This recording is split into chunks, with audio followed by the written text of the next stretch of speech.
announcing the arrival of Prime Minister Narendra Modi of the Republic of India on our distinguished guest.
Good morning and welcome to the inauguration ceremony of the Resilient Rice Field Laboratory.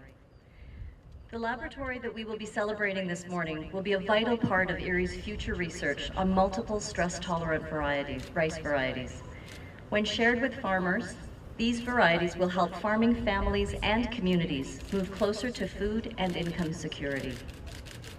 I would now like to invite Dr. Matthew Morrell, Director General of the International Rice Research Institute, to bring welcome remarks. Thank you. Your Excellency, Prime Minister.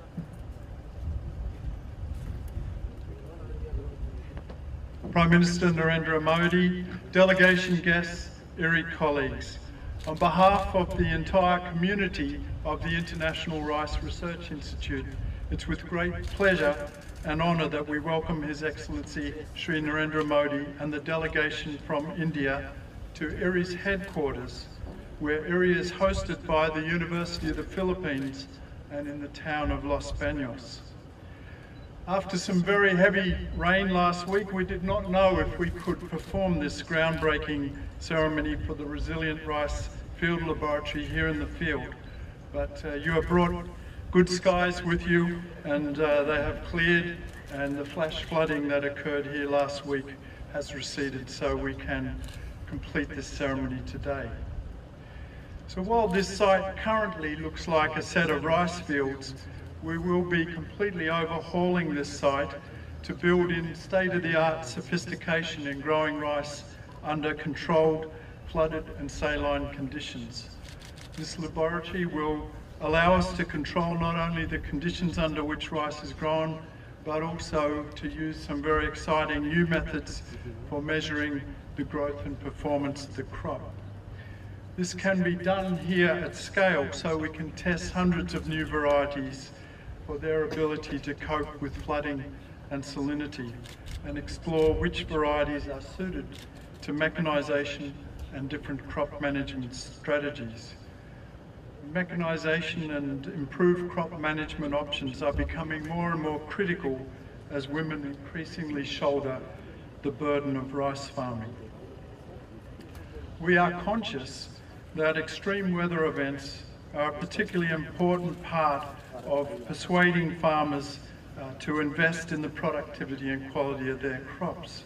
This is not just about improving yields, but it's about providing the technology that gives the farmers to invest, to treat agriculture as a business, and a business where wise investments in technology and effort contribute to increasing their efforts and well-being, setting up a virtuous cycle in which they can reinvest profits in their farms, in their children's education, and in the health of their families.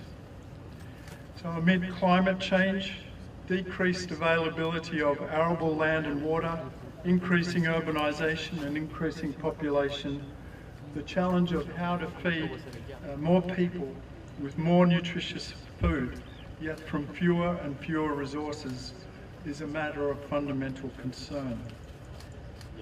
Erie, India has been a model of how to mitigate risks and create economic opportunities in agriculture, and India supports this commitment with leadership in scientific research for development. Yet we all recognise that there is more to be done. In this great challenge, IRRI and Indian institutions are in close partnership, and this new field laboratory will play its part in strengthening that bond. As you will see later today, the genetic diversity from India's rice fields that is held in trust in our gene bank is improving the future of farming. Almost 15% of our global collection of rice varieties is native to the Indo-Gangetic Plain. Many of our scientists here with us today have in recent years contributed to research that has already reached over 4 million farmers in India. And of course, there is more to do. Our work in research for development, however, has taught us that these innovations are wasted if farmers cannot access them or they do not provide the benefits that lead farmers to adopt them. Through IRRI's education program and our deep partnership with the Indian Council of Agricultural Research, we're able to help farmers and their families quickly adopt new practices to improve their farm productivity. For example, in Odisha, IRRI and its partners have taught over 200 women farmers how to use new farming technologies, providing them with the knowledge and the tools needed to increase their productivity and income. As I said, our work is far from over. Increasing volatility in weather patterns from climate change, as well as a dwindling and ageing farming population, means that we must make farming more attractive to young people. To do this, we must take as much risk out of farming as we can. We can, through facilities such as this, build in biological insurance in the form of varieties that withstand stresses and yet meet market expectations. We can improve crop production systems so that farmers optimise their investment, knowing the likely returns. We can build crop insurance schemes that harness the power of remote sensing technologies to rapidly and accurately quantify any losses and provide payments to farmers faster. And we can protect the value of the harvested crop through better storage and processing technologies. The Resilient Rice Field Laboratory that we're inaugurating today is an important step forward in our growing commitment to support India's rice sector throughout this challenging future. The next step in our commitment will be the inauguration of the IRRI South Asia Regional Centre in Varanasi in early 2018. The first of its kind, this IRRI South Asia Regional Centre will be a hub for research excellence in the region, as well as a classroom for farmers and scientists. The IRRI South Asia Regional Centre will pick up the work done here in this Resilient Rice Field Laboratory and take forward the process of adapting that germplasm to the needs of Indian farmers in partnership with the Indian Council of Agricultural Research and state governments. This centre will also have a primary focus on adding value to rice by working with both public and private sector breeders. The centre has also been designed as a model of South-South collaboration for South Asia and also sub-Saharan African nations. The lessons learned in these facilities will be transferable across the global South with the potential to benefit the world's 145 million rice farmers. I would invite the Prime Minister to inaugurate that important facility in his constituency of Varanasi as a part of our ongoing partnership and commitment to India. Today, you will have an opportunity to learn about many of IRRI's innovations in your short visit here. IRRI is enormously proud of our work with India over the past decades. As India's capacity in science and technology has grown, the nature of our partnership has deepened so that we now enjoy a strong, mutually beneficial partnership that improves the lives of rice farmers across the world. We are humbled by the opportunity to work closely with you to transform the lives of people through innovative agricultural research. I believe that this joint mission defines our purpose and guides our every step. Your Excellency, we thank you again for your visit and for the opportunity to work together for the rice farmers of the world.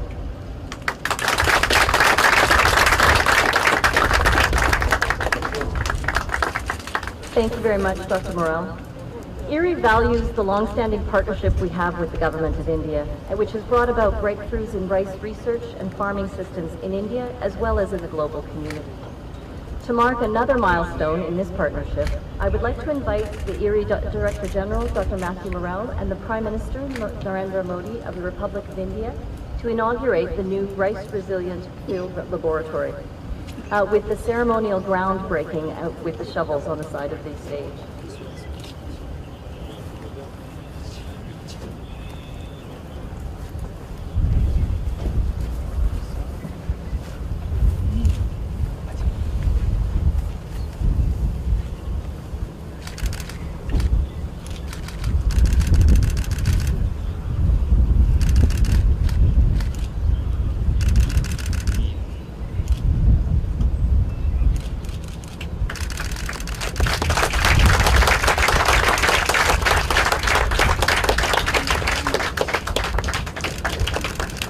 Very much. This is a very proud day for IRRI.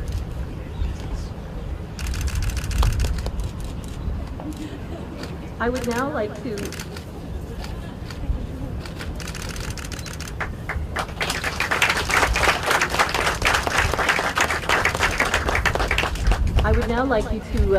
invite you to the plaque here placed on the stage and to cut the ribbon of the plaque to formally inaugurate our new field laboratory.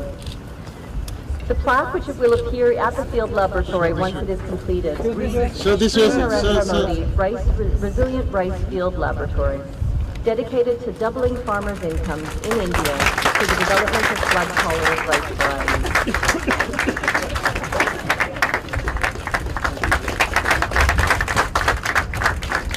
Inaugurated on November 13, 2017 by Sri Narendra Modi at the International Rice Research Institute.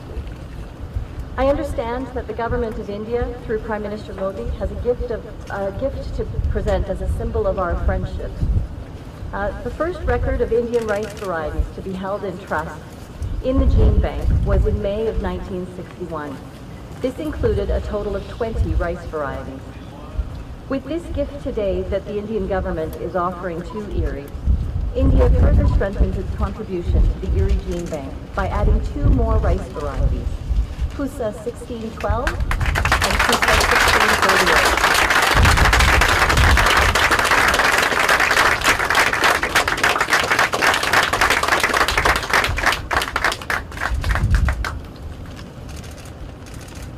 So as a reciprocal gift, we would like to conduct the full DNA sequence analysis of these varieties and make this available for researchers around the world. Thank you very much. Thank you very much, delegates and guests. This ends our ceremony this morning. I'd very much like to thank you for being with us to celebrate this historic moment and this next phase of our partnership.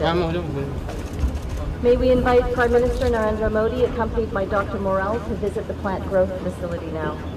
If I could ask my IRRI colleagues to please wait while the delegation moves on to the next part of the tour. Thank you very much and good afternoon. Bonito.